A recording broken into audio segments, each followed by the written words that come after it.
कृष्णाचं नाव विठ्ठल कसं पडलं यामागची ही पौराणिक कथा. कृष्ण निजला निवांत, आठवली त्याला राधा. राधेला केले जादूने जिवंत, जणू काय झाली त्याला प्रेमबाधा.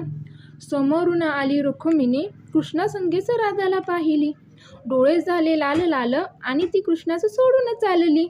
कुठे गेली रुक्मिणी कोणास बाई ठाऊक, कुठे गेली रुक्मिणी कोणास बाई ठाऊक.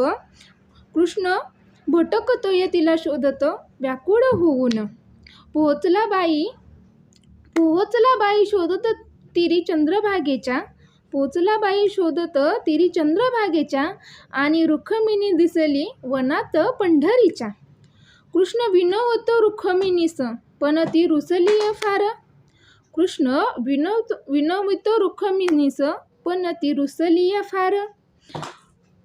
पण तो कसा, अगं रुक्मिणी तुझ्या विना कसा करू मी वैकुंठाचा संसार. रुक्मिणी तुझ्या विना कसा करू मी वैकुंठाचा संसार. पुंडलिकाच्या घरी आली कृष्णाची ग बाई स्वारी. पुंडलिकाच्या घरी आली कृष्णाची ग बाई स्वारी. पुंडलिक करीतो आई बापाची सेवा. पुंडलिक करीतो आई बापाची सेवा. ठेवून उभा विठेवर कृष्णास गदारी.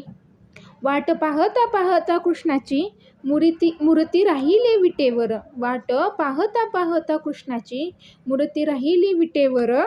त्यामुळे विठ्ठल अशी प्रचिती झाली. भूमंडळी म्हणे विठ्ठलास बाप. भूमंडळी म्हणे विठ्ठलास बाप. आणि रुक्मिणीस आई. आणि बोला जय जय विठोबा रखुमाई.